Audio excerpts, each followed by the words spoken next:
Hello everyone, I'm Sampstra and we're going to talk about logistic blocks. In fact, I will explain to you what they are and what are the most common use I've found for them. We're going to ignore the barrier gate and the rail stop, as the barrier gate is just used to block path movement and the rail stop is used in railways. Now all of the other ones except from the one way, the way they work is that you take them and you place them either on a conveyor belt or a chute, and then they automatically start working, and they work on every type of goods. Or you can use an item filter up here and you can limit them to a certain type of good. So right now they're splitting the wood.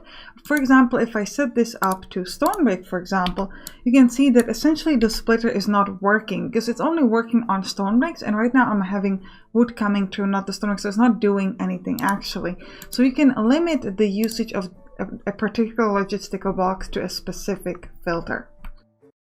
So first thing we're going to talk about is one way. What it does, it restricts an organized movement. It essentially allows you to force the stuff to go in only one direction. So when can this be useful for? So if you look at this, I have 4 wagons here that are moving back and forth, and you can see that they kind of have to go around each other, so that can slow them down, especially if you have a lot of buildings around, or if you want to add more, it can be problematic because they have to avoiding each other. So what you can do is you can take a one way and you can essentially say you have to go this way there and then this way back. And this will help them because they will automatically assign to the proper lane. They do not block each other's paths, so that makes it much easier. So that's what you want to do.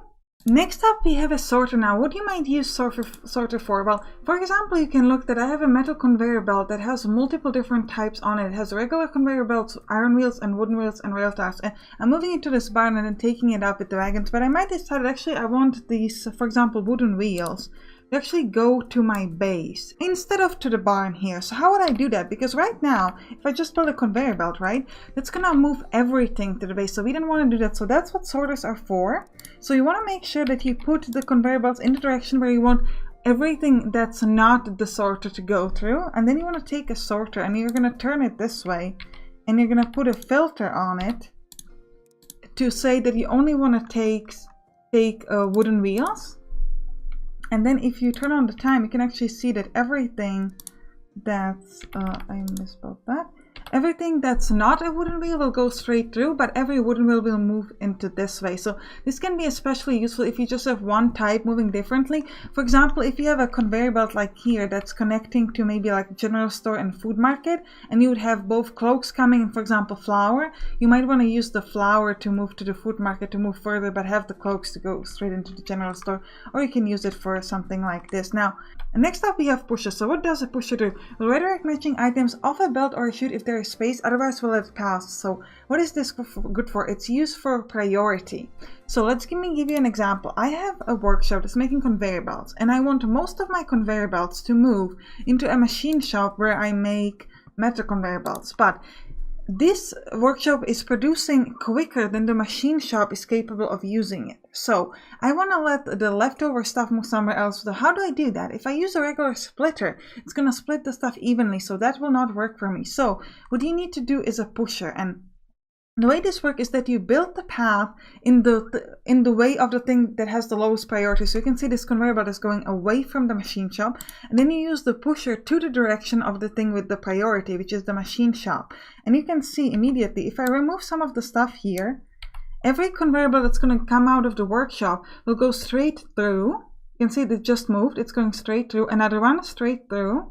It's always going this way as long as there is space. See, another one going straight through, nothing is going to the other direction.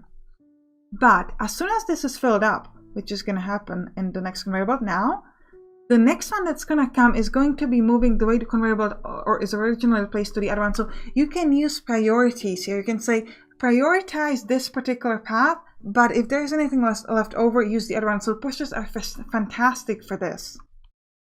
Next up, we have a grabber. What are grabbers good for? Well, first of all, generally, if you build a building, you only have one output for it, like here.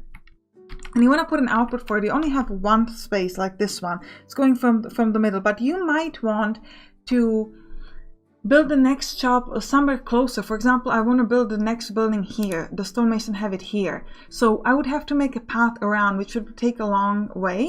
So I can just place a conveyor belt straight up this way and build a grabber, and then it's going to grab whatever it's in. And you can see the cloth thing under this. It's immediately moving through here.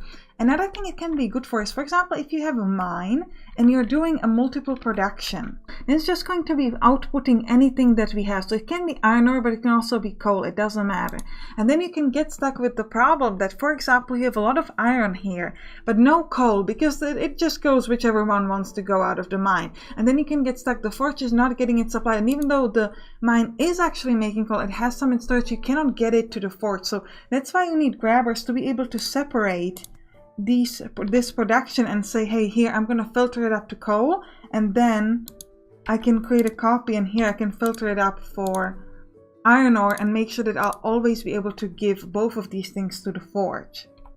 Now, another thing it can be useful is if you don't have high enough put through your chutes or metal conveyor belts or regular conveyor belts, where you have a lot of iron ore and the forge, for example, needs a lot of iron ore, but you're not able to get it there fast enough, so you can use multiple chutes to kind of deliver it. So you would set this instead of coal back to iron ore, and you would have 2 different lines of iron ore coming to the forge, which would speed it up. And it can be used for is high elevations. You can see that this forge, I need to bring the stuff from this forge to the machine shop. Well, how would I do that because I already have a different chute coming to the other forge, so I cannot quite get to it. But because I can use a grabber, I can start at a higher level, which will make it easier for me to pass this through. So you can use the higher elevation. That's what grabbers are very good for as well. Okay, next thing that we have is a splitter. What splitter does, splitter alternates output direction if available. So this is very useful if you have something that does a higher production. For example, if you have a forester and the forester is producing lots of wood, more wood than one kitchen would need. So you want to split it into multiplication, and you essentially have a conveyor belt and you can use the splitter to move the stuff in the kitchen. The splitter distributes evenly if possible. If the kitchen is filled up with fuel, it doesn't need any wood, then it's going to pass through to another option, but otherwise it splits evenly. Now this is obvious in conveyor belts, but you might go look at chutes and you might say, well, I already have like a option to go in multiple ways with the chute, so why would I ever want a splitter on a chute? Well, the way the chutes work is that they actually have a priority. So you can see if I remove stuff in this wood, all the new wood is going to go straight through. Nothing is going to go to the left to the lumber mill, because the priority on the chute is going straight to me, and then only leftover stuff is going to go through. But what if I want to have it split evenly? Well, that's what you use the splitter for. You place it here, and then this is going to go evenly. So let me remove this so I can show you. You can see that one wood is going through, one wood is going to the left, through to the left. So you can split it evenly. This can be very useful. Now, next thing we're going to talk about are blockers and filters. Now, the way the blockers work is that they block every item or a specific item if you have set it in the item filter, and they block it one tile before the actual blocker. This is very important because this will allow you to use it well with a combination with splitters, for example, as I'll show you in a couple minutes.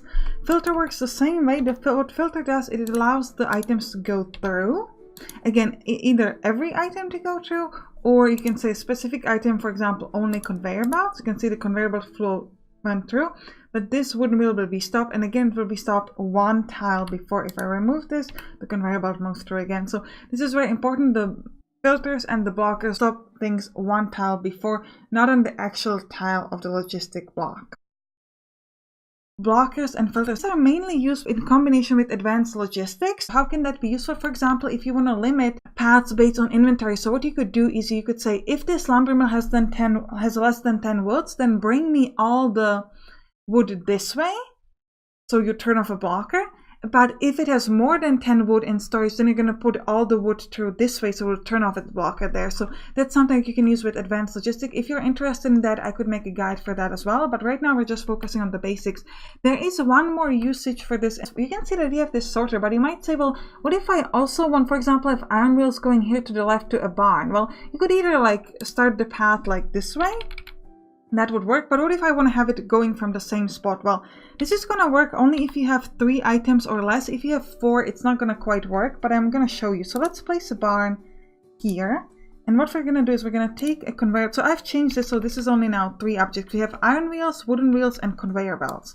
We're going to path it that way. And what we want to do is we want to allow the wooden wheels to go to the right, the iron wheels to go to the left, and the conveyor belts to go straight through. So yeah, you can see right now I cannot make it work. You cannot place another sorter there, so how would you do it? So you'd remove this, and what you would do is you would place a splitter here, And then you would use either filters or blockers. In our case, we're going to go with filters, depending on how you want to build the path. And you would say that here you only allow iron wheels, here you will only allow wooden wheels, and here you will only allow conveyor belts to go through. And then if you turn it on, you can see it's going to behave the way we want. So we're going to have wooden wheels going to the right, iron wheels going to the left, conveyor belts going straight.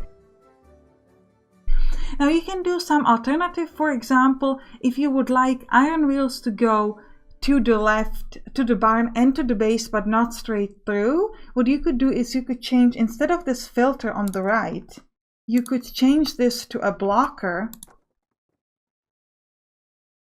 I apologize, let me just the path again. You would place a blocker here and it would say you're blocking conveyor belts. And what this is going to do is that all wooden wheels have to go to the right like it was before.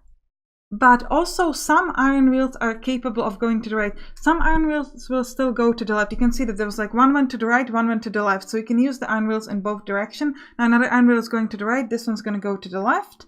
But all wooden wheels are only going to the right and all conveyor belts are only going straight. So you can use this to split it in a different way. It's essentially a combination of blockers and filters, or just blockers or half filters. Now in practice, when I've used that in my game, was I had cloaks and flour coming up through here. And then you can see I have like leftover of that. I was using the filter and the splitter to allow the flour to go straight to food market. And then I would have cloaks going straight to this. I would actually have a filter here for cloaks, like forcing the cloaks to go to the conveyor belt and the flour goes straight through. So you can use that if you want to have one conveyor belt connecting to multiple shops. So that's something that you can use in the basic logistics, but mostly I find that the filters and the blockers are used in conjunction with the different advanced logistic materials. So I hope you enjoyed this guide. If you did, write it down in the comments and I'll see you in another video. Bye bye.